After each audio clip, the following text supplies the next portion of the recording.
विनीत जी, अभी एक मामला आपके विरुद्ध पे चल रहा है। एक महिला है जिसका नाम सीता देवी है। जी। उसके द्वारा बताया जा रहा है कि आपने उसकी ज़मीन हड़प कर ली है। और अगर मुकदमा भी लिखवाया गया है।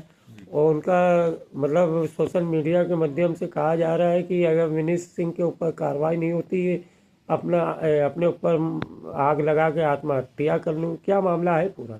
जी। देखिए, ये जो मामला है सीता जी वाला, सीता देवी ने एक जमीन बेची मुझे, 8 बिस्वे का बैनामा किया, जिसमें कुछ चेकें मैंने दे रखी थी, जिसका पेमेंट नहीं मिला उन्हें। उसके अलावा उन्होंने जो 10 लाख रुपए मुझसे ले रखे हैं। इसमें क्या हुआ है कि सीता देवी और दलालों पे भी सबसे पहला मुकदमा मेरी तरफ से हुआ था, जिसमें पुलिस ने चार्जशीट लगाई है, और सीता देवी के बहनोई को उसमें से चार्जशीट से निकाल दिया है, बाकी दलालों को मुलजिम बनाया है। बाद में चूंकि इस जमीन पे नजर जो है अंशु गुप्ता की है, अंशु गुप्ता, ये गुरुगे राजेश शुक्ला, बबलू साहू, अब ये लोग खड़े किए गए हैं वहां पे। इनका कहना यह है कि सीता देवी के पिताजी ये जमीन बेच के चले गए थे, तो इन्होंने ही बाउंड्री तोड़ी थी। आपको याद होगा, एक बाउंड्री तोड़ी थी जिसमें एसडीएम महोदय के निर्देश पे इन लोगों पे, अंशु गुप्ता के गुर्गों पे जो है एफआईआर हुई। तो इस पूरे प्रकरण में 3 एफआईआर हुई हैं। एक मेरी तरफ से सीता देवी और दलालों पे है, सीता देवी की तरफ से दलालों और मुझ पे है एक एफआईआर, और मेरी तरफ से अंशु गुप्ता के गुर्गों पे एफआईआर है, जिसमें अंशु गुप्ता का नाम बढ़ाने के लिए भी मैंने एक प्रार्थना पत्र और सारी चीजें जो होती हैं वो मैंने कर रखी हैं। जी। ये तालाब कहाँ पर है और 35 फर्जी खितौनी का मामला कहाँ पर है? देखिए, 35 फर्जी खतौनी जो मैं पिछली उसमें भी उठाता रहा हूँ, ये घोंघी रौतापुरी ग्राम सभा है, जिसमें जो है ये 35 ऐसी फर्जी खतौनियां जारी की गई, जिसके जो रिकॉर्ड होते हैं वो राजस्व सब लिखागार में नहीं है। उसमें से कुछ एक नंबर ऐसे भी अभी नजर में आए हैं जो हम लोग काम कर रहे हैं, जिसपे रिंग रोड का मुआवजा लेने का भी प्रयास हो रहा है।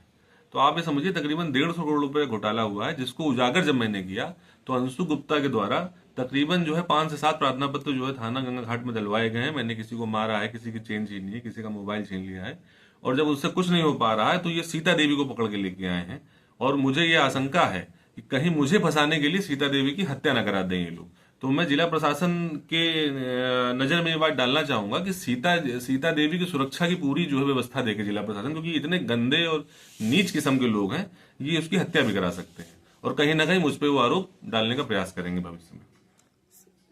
विनीत जी, ये लेखपाल मुकेश दीक्षित जिस पे आरोप लगे थे कि इसने 35 खितौनी का घोटाला किया है, और सुनने में आ रहा है इसकी फिर रीपोस्टिंग हो गई सदर तहसील में। इसके बारे में क्या कहना देखिए, चाह रहे हैं? मुझे भी ऐसी सूचना मिली है कि आचार संहिता के दौरान जो है इसका, मुझे तो ये सूचना मिली कि इसका जो है सस्पेंशन वगैरह कुछ जांच में पाया गया, इसका सस्पेंशन होना था।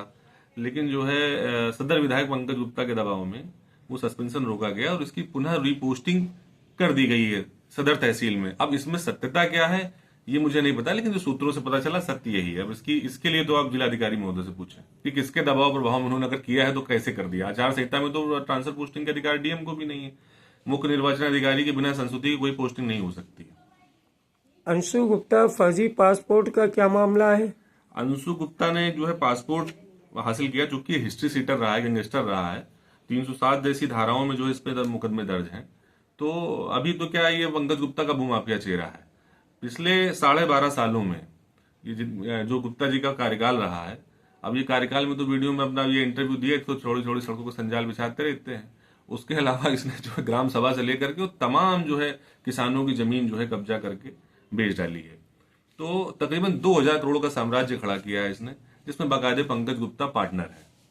पंकज गुप्ता राजनीतिक संरक्षण देने वाला व्यक्ति है, और ये जो है ये गुंडा और माफिया है, जो कि ये वो चेहरा है जो पूरी भूमाफिया गतिविधि पूरी जिले के अंदर कंट्रोल करता है। इसने एक पासपोर्ट हासिल किया जो अपराध संख्या 10/40/2023, जो दिसंबर 2023 में जो है एफआईआर हुई थी सदर कोतवाली में। 4 महीने बीत चुके हैं, 4 महीने में ना उस पर चार्जशीट हुई है ना उसकी कोई जांच हुई है, जबकि इसी तरह के मामले में विपक्ष का एक विधायक वो जेल में है। वो आपको पता है कौन जेल में है। तो ऐसी ऐसी कृपा क्यों बरस रही है इस हिस्ट्री सीटर गैंगस्टर पे कि ये जेल क्यों नहीं भेजा जाता? तो बिल्कुल बिल्कुल ऐसा मामला, मान लीजिए खतौनी का मामला, जांच होगा उसकी, उसमें समय लगेगा, लेकिन ये तो आपके सामने है जिसमें एफआईआर हो चुकी है। साफ साफ दिख रहा है कि इसने तथ्यों को छुपा करके जो है पासपोर्ट हासिल किया, इसको तत्काल जेल भेजना चाहिए। अभी किसके दबाव में ये जेल नहीं जा रहा है, ये आप कप्तान महोदय से पूछिए।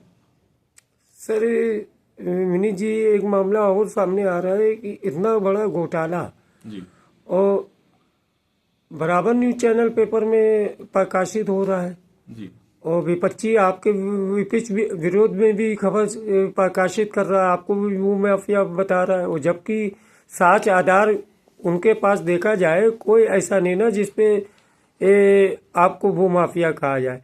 और जो इन लोग ने करा है इसके प्रति आप सरकार से क्या कहना चाहते हैं? देखिए, ये जो है इतना बड़ा जो प्रकरण मैंने जब इसको ओपन किया है तो ये पूरी ताकत लगाए हुए हैं कि विनीत सिंह को किसी न किसी तरीके से जेल भेज दिया जाए।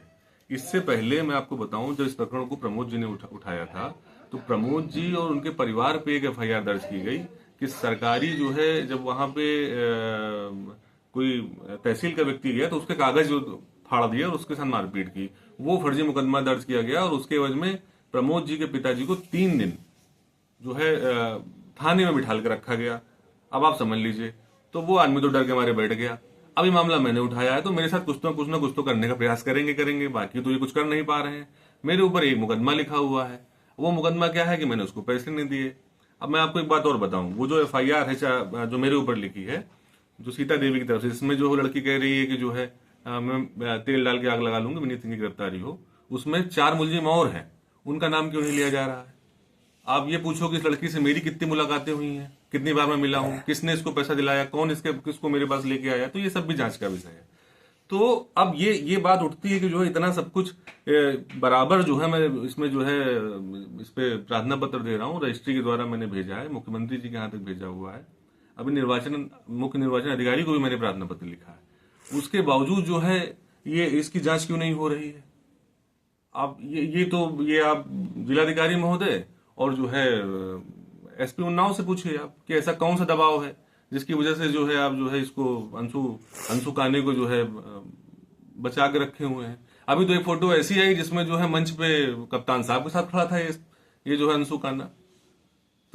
तो ये सब बहुत सारी चीजें हैं, सत्ता का संरक्षण है। कहीं ना कहीं पंकज गुप्ता जी इसमें पूरी तरीके से अपनी ताकत और प्रतिष्ठा लगाए हुए हैं और ये चला जाएगा तो आर्थिक नुकसान हो जाएगा विधायक जी का।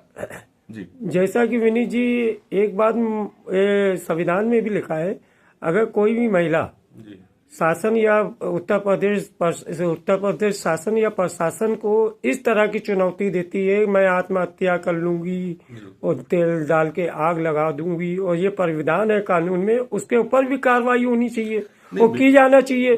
तो ये जिला प्रशासन जो इतनी बड़ी चुनौती महिला दे रही, इसके ऊपर कार्रवाई सीता देवी के ऊपर क्यों नहीं करी? जो इसका मुख्य कारण क्या है? देखिए, एक चीज मैं आपको बताऊं, ये पूरा एक सिंडिकेट, मजबूत सिंडिकेट है। मैं आपको बताऊं, मैं और आप जिस मुद्दे को उठा रहे हैं वो बड़ा मुद्दा है। जिन लोगों से लड़ रहे हैं वो तकरीबन 2000 करोड़ के आदमी हैं। इनके पास इन्होंने कुछ हिस्ट्री सीटरों को, पत्रकारों का चोला उड़ा रखा है, वो आपको भी पता है। उनका नाम लेकर के उनको बड़ा करने की जरूरत नहीं है। दर्जनों मुकदमे दर्ज हैं, अभी ये 302 में वो भी जेल जाने वाला है, तो वो पत्रकारिता कर रहा है। तो आप ये सब चीजों में आप समझे रहे, इसमें क्या बोलूं। अब ये है कि देखिए, अभी आचार संहिता लगी हुई है, इसमें अगर प्रशासन इसको संज्ञान में लेगा तो कोई दबाव तो है नहीं मेरे हिसाब से, ये बहुत आसानी से जेल चला जाएगा अंशु काना।